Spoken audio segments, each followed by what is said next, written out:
Ow, it doesn't work at all.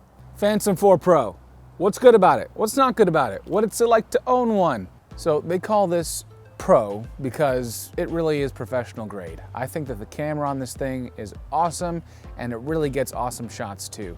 The fact that it records in full 4K at 60 frames per second, we're talking 4096 by 2160 at 60 frames per second. My camera that I'm shooting this on can't even do that, and it's a huge honking device over there. So that's what I like about it. It's got professional quality video in a very, very small package that is aerial. So the form factor blows my mind. And even though this is not the smallest drone, obviously, that DJI makes, because I have 30 videos dedicated to the Mavic Pro, this is still what I consider to be portable. It's still small. We're not talking about an Inspire series, so it is a small enough drone to put into a shoulder bag and to carry for, you know, long hiking distances and stuff like that. And part of it is because these detach just so easy. And so if you take off all 4 blades, it does become more manageable. You could fit this into a backpack or something like that. So that's good. Now I've used this drone for about, I would say 2-3 weeks now. And I've really gotten to know it pretty well, I would say, because I've flown it a lot. And there are a couple little weird things that go on sometimes when you're flying, especially in a breezy day like this. This drone really doesn't handle wind as well as I thought it might. This moves around a lot more in windy conditions. It'll move off its course with gusts that are hitting it from the side. I know sometimes when I'm just hovering it, it'll just simply jump up, or it'll like slide back down when the wind is hitting it in certain ways. There were a couple times where I was flying around trees, and so I had to make sure that my trajectory, my line was straight. And all of a sudden, this gust of wind takes my drone and pushes it off to the right, probably 20 feet off course. And luckily I was paying attention. I could correct for that. But that was just simply the wind.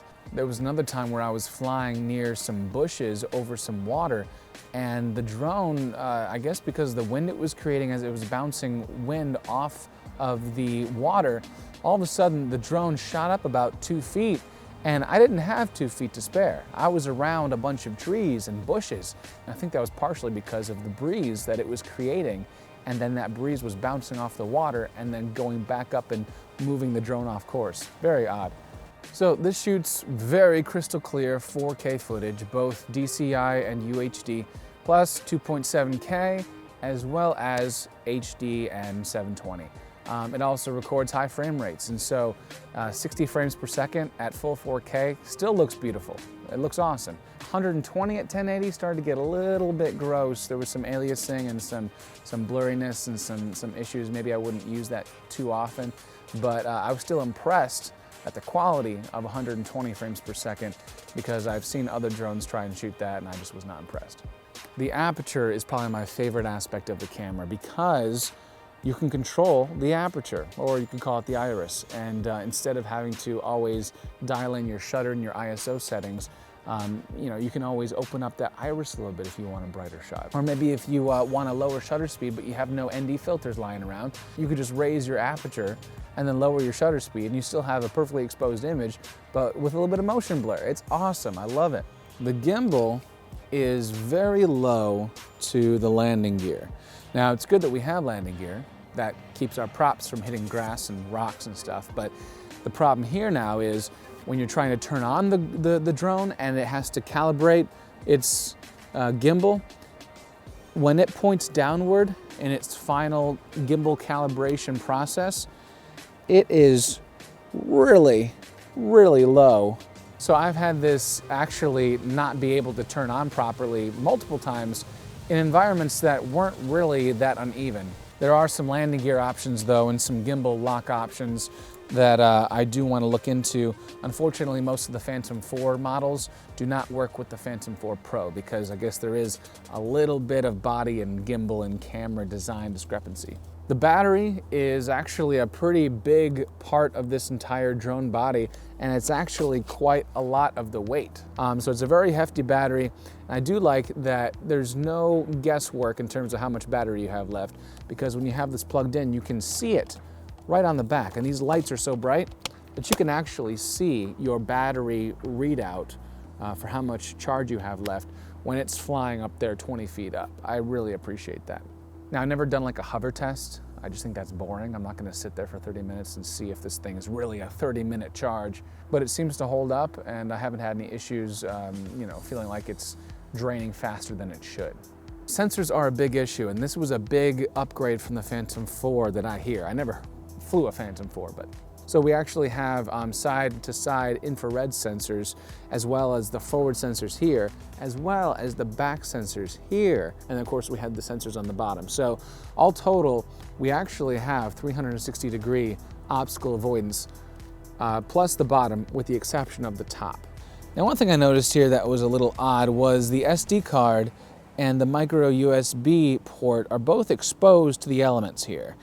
And while it's not usually a big deal because you're not flying in the rain normally anyway, it just feels like this might be better to have some sort of door over to protect these things, especially because more than once I picked up the drone, like after it's been on the ground, I pick it up and my thumb actually pressed the SD card out just by how I was carrying it.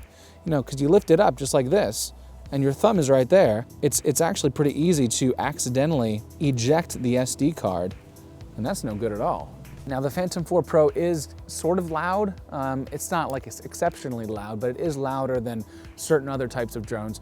So I did do a comparison between the Mavic and the Phantom 4 Pro in one of my past videos about a week or two ago. So check that out, and you can kind of hear the difference in how loud this drone is. Also, I did a speed test comparison. So I just maxed this thing out. I think I got up to 59.1 miles per hour downwind. Going upwind, it was a lot slower, but with the wind, about 5 to 10 miles per hour gusts, this thing was hauling. So there's a 16 gigabyte SD card that actually comes with the drone, and it's in the drone when it ships to you. But I did upgrade to a 64 gigabyte card of the same type, the SanDisk Extreme 64 gigabyte. And it seems to work really nice. I haven't had any issues. There is a link to that in the video description of what card I use. One thing that you probably want to think about doing if you just got this or you're thinking about getting it is also purchasing the Care Refresh plan for the Phantom 4 Pro. That'll help you out if you ever crash this thing or something happens. You're not going to have to pay full price for a replacement unit. The only issue is if you lose this in water and can't retrieve it, that's not covered. Now, this is not the Pro Plus model, so the controller does not have its own integrated display. I really don't care about that integrated display because I have an iPad mini, works just fine, and I can use that iPad across different multiple drone remotes if need be. Plus, I can install my own apps on there, and the screen's bigger, so I don't really see a point in getting the Pro Plus, at least in terms of how I use the drone. And I really appreciate the fact that this display holder can actually hold the iPad inside with an iPad case on. Now, I'm not really sure I like the remote control feel. I know that, of course, I'm of the generation that's used to video games and that sort of thing, so it's something a little more ergodynamic, but this does feel and look a little bit more like a standard RC controller that you would see. It's also a little awkward sometimes when you're holding it for very long lengths of time, especially if you put something like the sunshade on to block the sun from hitting your iPad. Then you're really getting a heavy controller. So I've actually used a little neck strap to kind of support the weight a little bit. And there are a ton of different third-party and even DJI lanyard and shoulder straps that you can definitely look into buying if that's an issue for you as well. I'll also put the link in the video description for this sunshade. It actually works really well with the iPad mini, and there are other size sunshades as well. Some also work with cell phones or larger tablets. Now, one of my favorite things about the controller is that it has this little camera, this little picture button. And so when you press this, you can take a picture. But if you press it halfway, it acts like a DSLR shutter button, and it actually then enacts focus. So you press it halfway to make sure that your subject or whatever is in focus, and then you can hit record or take the picture. So that's actually really cool. The gimbal does seem to work pretty well, unless you're in sport mode. I realize in sport mode, I do get quite a tilted horizon, but if I'm moving at more of a moderate speed, this really does, as long as your IMU is set well and calibrated, the horizon rarely is off balance. Now there are also a bunch of filters and things that you can use, a lot of accessories for this drone, and I will be actually reviewing a couple of those different filter choices in the next week or two. And I didn't really understand how the filters fit on until I realized that there's actually a clear lens cap over the camera lens. And so that's actually a really cool idea because that's going to protect your lens, especially if you're not using a lens filter of any type. So to sum up, I really like the Phantom 4 Pro. It has its uses, and I think that I will be using it the majority of the time. Now, you can't deny that certain other drones, Mavic Pro, are more portable, and they have their uses as well, but I have this, and I'm going to use it. I really like the camera, and I consider the quality of my shots to be very important. So this is what I'm going to be using for the time being. You'll see a lot more Phantom 4 Pro videos in the future. You will also see a Phantom 4 Pro versus Mavic Pro comparison video. Full, comprehensive, all the different things about the two. And that's going to be coming up soon. Also, thank you to Shane Meisner. He's a YouTuber who actually offered to take some shots with his Mavic of my Phantom 4 Pro flying the other day in Aberdeen, North Carolina. All the accessories that I currently use for the Phantom 4 Pro are listed on edricker.com. And you can also see some of the other gadgetry and stuff I use in this video description.